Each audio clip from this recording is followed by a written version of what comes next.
Welcome back everyone. नमस्ते सभी को। आज पातंजल योग सूत्र श्रृंखला में हम मुनि पतंजलि के सुप्रसिद्ध लेख पतंजलि योग सूत्रम के बारे में जानने के प्रयास को प्रारंभ करेंगे। वेदों के रचयिता वेद व्यास जी और मॉडर्न योगा के फादर कहलाने वाले कृष्णाचार्य जी दोनों ने ही बतलाया है कि योग सूत्रम में 195 सूत्र हैं और योग शिक्षक BKS अयंगर जी ने बतलाया कि योग सूत्रम में 196 सूत्र हैं। ऐसा माना जाता है कि मुनि पतंजलि ने योग सूत्रम को संकलित किया था बहुत सारे बौद्ध लेखों से, सांख्य लेखों से और अनेक संस्कृत लेखों से।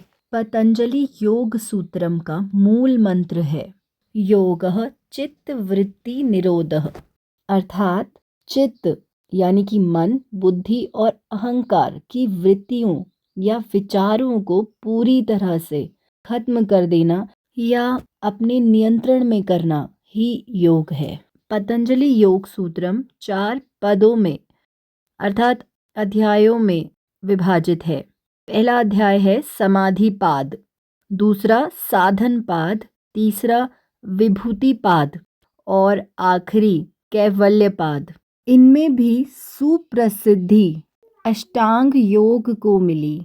प्रत्यक्ष रूप में हठ योग, राजयोग और ज्ञान योग तीनों का मौलिक अष्टांग योग में मिल जाता है। अष्टांग योग में 8 योग अंग हैं जिनके अनुष्ठान या आचरण से सभी अशुद्धियों या कलेशों का क्षय हो जाता है। 8 अंग हैं यम, नियम, आसन, प्राणायाम, प्रत्याहार, धारणा, ध्यान और समाधि। इनमें से प्राणायाम, प्रत्याहार, धारणा, ध्यान और समाधि हमने महर्षि घेरंड द्वारा बतलाए गए ज्ञान में इससे पिछली श्रृंखला में समझने का प्रयास किया था।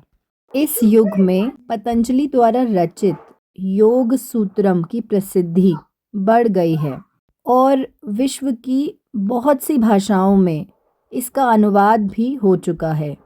19वीं शताब्दी में स्वामी विवेकानंद जी ने योग सूत्रम को वापस लेकर आए थे। इन्होंने योग सूत्रम अर्थात पातंजलि योग सूत्र को राजयोग नाम से व्याख्या दी। यहाँ तक सुनने के लिए धन्यवाद। अब कल जारी रखेंगे।